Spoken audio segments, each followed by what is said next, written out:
Nice to see you today. How are you doing? I'm doing well. How you doing? Great. Why don't you tell the people, first of all, who you are and what you do? I'm Headsnack. I'm a music producer, lyricist, DJ, musicologist of sorts, and remixed one of your tracks. Yeah, you did. Yeah, I did. So that is what we're here today to talk about. We're here today to talk about the remix you did for our recent Net Label Day release, the Lorenzo's Remixes Volume 2, and you did the song Friction Called Quest. Now, first I want to say when you had reached out after doing it and it was put on the album, you had sent me a message and you're like, and I think I used different sounds from different songs on there. And I was like, did you? And so much so that I didn't notice, in the sense where I thought it was a different song you remixed, because you did use different sounds. And I paid attention to the music that was in the background, but not the lyrics. So I didn't realize that you had actually remixed Friction Called Quest. I thought you remixed If I Was Alone, which is what you use the background music for. Dun dun dun dun dun dun. I went back just the same, but feel it get further away. I went back just the same, but feel it get further away. First of all, let me ask you about that. What was your thought process going into this, in the fact that you ended up using two different songs? Well, so I was really late to the game. I kind of found out about it the last minute, and I had a lot of other stuff on my plate. So I did this remix like a day or two before the due date, and I just Which makes even less sense to me that you did two different tracks. I downloaded all the stems and I just listened to them as like stems and be like, what's a cool sound or whatever. Oh. So, for example, like that. I don't know if you hear that, but that's from the Alone track. But I was like, that's a really cool like stab sound. So like I want to build the track around that.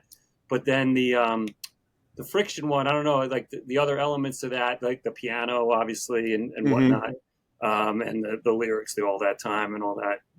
I just went that route and just said, let's see what comes up, And I don't know if you noticed, I actually timed the piano differently than I did, like an offbeat on it, because what I was feeling at the time. No, there's a lot of offbeat. There's a lot of time differently elements in it, much like the marimba that you were talking about. It even changes tone. So you must have had a sample and then you sequenced it so you could do the key that you wanted to do.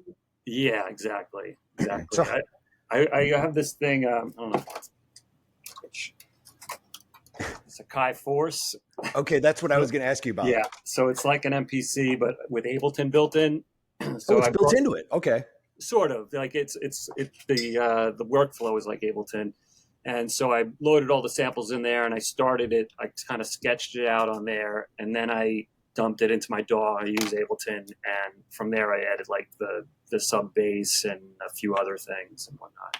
Yeah, and I kind of saw the thing that you held up, and first of all, it just looks like glowing lights to me. Yeah. So how many, like, it looks like it has a lot of stuff in it. And I've seen an MPC, which has just the big gray buttons, but you got one that's got like, it's like Las Vegas on the screen there. Yeah. So tell me about that thing. Yeah, I mean, the new MC, I love it because you could work inside the box. I don't even have to turn on my computer. It's got like a built-in, I put an SD drive in it. So it's got plugins, like not third-party plugins, but anything that you could get through Akai, which they work with this company called Air that has all these cool synths and whatnot. So this actually has been discontinued, but I love it. I think it's really fun for workflow and whatnot.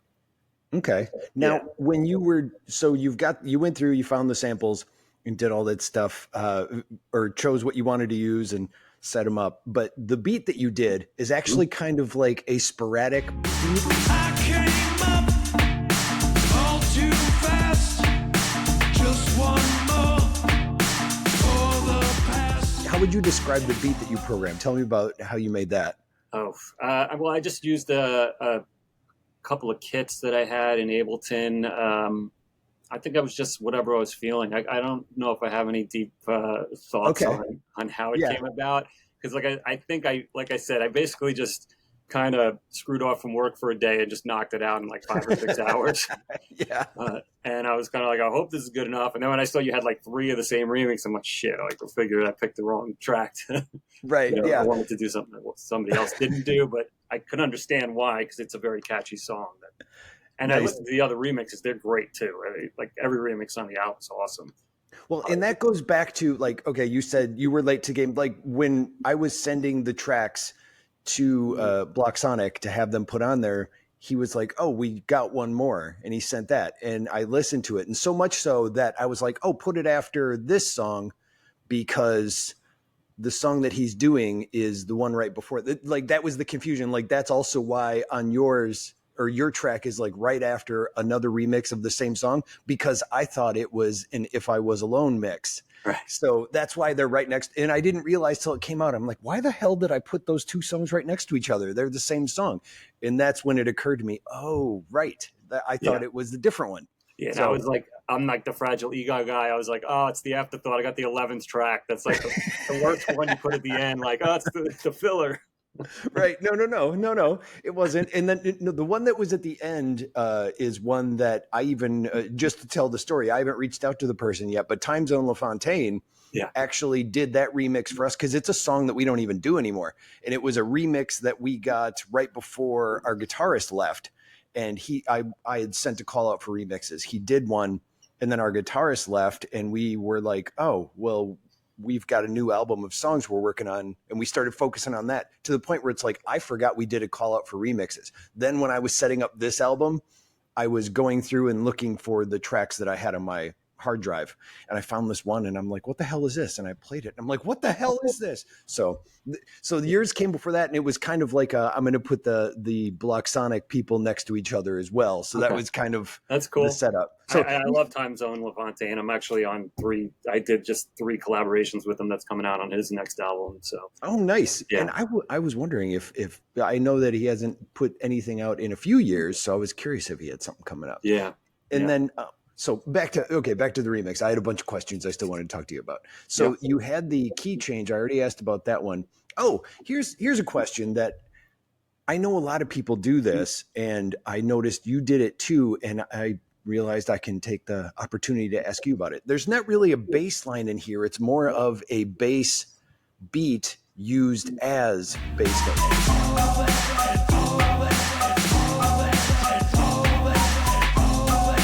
Like the bass drum changes beats to basically go along with a bass line of the song. So this is a technique I've seen a lot, and I'm so used to like going, when I program something, I have to program in a bass. So what's your process in doing that as a bass line and putting it in so it even fits the beat? I think because of the way I made the beat, I was kind of staccato and offbeat. I wanted something to kind of just fit in the spaces. So, I mean, it's still like a bass synth, but it's more of like an 808 sound, because it's pitched obviously to, the bass line follows the what is it, a marimba or whatever from the Alone track, right? Yeah. And so that's all. I think it's actually called Sublab. It's a synth of VST that's really good at like low end sounds. And I found one that was like kind of tight and truncated, and I was like, all right, this is great. It fits right in, in between. Yeah.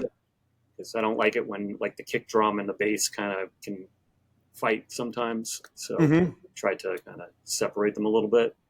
Yeah, it's a technique I hear a lot, and I never think of it until after I've heard it, and I'm like, oh, I want to try that next time. And then when I go in to do a remix, I just full on go, all right, here's the bass line, here's the drum line. Yeah. Like it never occurs to me to do it that way.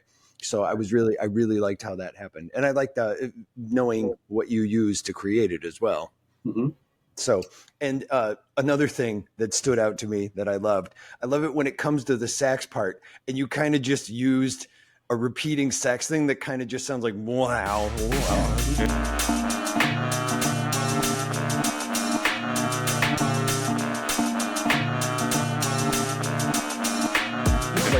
Like basically a bunch of saxes just walk in and you happen to catch them tuning. Yeah, I wanted to have another element like a bridge, and I thought that all the horns were dope, but again, I didn't have a lot of time, and I don't know, I think it just fit in there. I kind of just, it's almost like a wind up thing, and then it comes exactly. right back in. Yeah. Yeah, no, I enjoyed that a lot, to the fact where, like, when it comes in, it's just like, all right, that makes sense, and it really is just kind of like you said, a wind up, like you're do like a, what's that, a grinder, whatever the hell that thing that the person in the old cartoons used to do that played music on the street corner. Oh yeah, like a gramophone or something or whatever. Yeah, something like that. I don't know. In my head, I can picture it, but I can't describe it. Verbally. And then I guess what I'd like to know, you used that thing. I already forgot the name of it. The sampler thing, MPC type thing that you use. Did you set that up all by hand and then play it by hand, or did you set it up in the DAW? Like, how did you, with that, it sounds like something where you're going back and forth at turntables because it's repeating stuff and it'll switch back and forth. But did you arrange it all in the DAW, or were you doing it live by hand? Well, originally do it live by hand, record it in, and then, like, for example, for the piano part, I can't remember how I got it off beat. I know it wasn't as easy. Like, I think I just maybe had to add some space before it or something, and then playing it in, and then recording that, and then setting it up as a loop.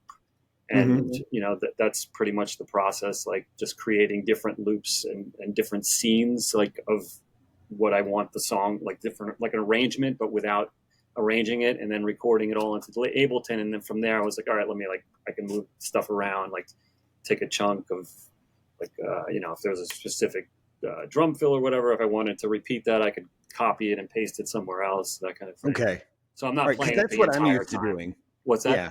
That's what I'm used to doing. I'm used to setting everything up in the DAW, but the problem is that also becomes something where I get really sick of trying to figure out how to put something in its place, and then you got to move all these files over, and I'm always looking for a better way to do that. And even programming drums in the DAW is a pain in the ass for me, you know? Yeah, I mean, that's why I really like Ableton, because the way it works, there's there's a traditional DOS screen where you have all your tracks linear, but then there's a working screen that has, basically each track is in a line. It almost looks like an Excel spreadsheet. And so you could, like, copy and make variations, and then you could play around with, you know, you saw the box that had all the different lights on it. Well, I could have, like, the drums from track 1 and play with the, you know, melody of track 2, and then just trying to experiment and finding cool combinations.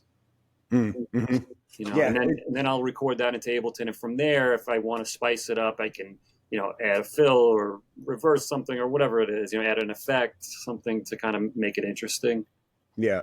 And how are you adding fills? Is there a preset for adding fills? Do you have fills that you use on hand? That's also another thing that is really, I'll have a beat and it's a great beat and there's going to be a change. And I'm like, well, it just kind of changes and I need to figure out a fill. I'm just really bad at creating fills, especially transitional fills. So do you have any advice for being able to do that is basically what I'm asking. Yeah. I mean, the magic of MIDI, like, allows you to do anything. So, you know, like, especially if you have all of your different drums as separate MIDI elements. So if I've got my kick and my snare and I could see it in a piano roll, then I'll just, you know, okay, let me add an extra snare there, and, like, let me take out the hi-hat and erase that, and you just kind of build them from scratch and see what sounds good. All right. You know, occasionally I'll bring something else in, like some other sample or whatever, to change it up, but it depends on the song. All right. So it's basically sounding like you're saying, no, you just do it the way that you've been doing it. I'm just not good at it yet. It's basically what you're telling me. I was hoping there was some sort of fix or magic workaround. Yeah, no, there's not, like, press the fill button or anything like that. I mean, I'm sure there should be. Look, I'm sure they have everything now, so I'm sure you could buy it. You know, if you're using a specific sample pack of loops, like, then you could, I'm sure they have fills for that. I try to stay away from loops if I can, just because it's, especially drum loops, I mean, because it just kind of gets tired for me. So sometimes, like, a beautiful thing with the MPCs or even the DAWs now is, like, it'll auto chop the samples for you based on, like, thresholds, or, you know, I want 16 samples out of this, you know, 4-bar loop, and then it brings them down onto pads, and then you could kind of replay them however you want, which is what a lot of people do. And I do want to mention, I didn't notice until just recently because it moved its head. You have your dog right behind you. I didn't. It's blending right into the back of the couch. Yeah, he's waiting to get walked. He's hanging out. All right, and then I think those are all the questions I had that I wanted to ask you about the remix you did. And I guess what do you have coming up? What are some things you're doing that you want to tell people about? Well, I just released an album on Block Sonic, and it's also on Apple Music and Spotify and all the streaming services, called Cancel the Remix, which is my own collection of remixes, many done by me and a few done by some other artists from a previous album that I put out in 2023 called Too Small to Cancel. Okay. Because it was a big I thought the title was clever time to begin with, but I didn't make the connection to the previous album. That's funny. Yeah, because I had some songs about like the way COVID was handled and stuff, and like things that people were getting canceled for that I kind of have like a pseudo, like, I guess, my buddy calls it sardonic wit, just sort of like cynical, like make fun of things, like, make fun of humanity style. Like that's a lot of topic that comes up in a lot of my songs. And then in addition to the remixing a bunch of songs from that album, it also has some remixes from a former group that I'm still in, but that we haven't put out music, called Regenerated Headpiece. That's how we got involved with Block, because originally we were on Chuck D's Slam Jams label from Public Enemy. And so we're all kind of adjacent to Public Enemy in some way. Like they sort of birthed a lot of the acts that are on Block Sonic, or just influenced. So I've got that out, which you can check out now. And in addition, I'm in a group called Eli and the Mannings, which is a 8-piece improvisational group of I didn't know that. Okay. Yeah. It's a bunch of I guess like half musicians. Collectively we probably make like 2 musicians out of 8, but we're all really creative. We get to hang out and we record for about 3 days straight, just whatever comes out, and then we go back and edit it into songs. So for example, our last album called Meet Eat 'Em, which came out last year, is on Block Sonic and all the streaming services. So I'm working on a new album for them. I'm also working on a new Headsnack album, and I'm also I have a EP with my buddy Illis that I produced. So I've got my hand in a lot of different baskets, and it's fun. It's what keeps me going. Yeah, no, I'll have to have you back on the show, and we can talk about the releases that you have. That would be awesome. So we'll schedule something. All right. I appreciate it. Pew, pew.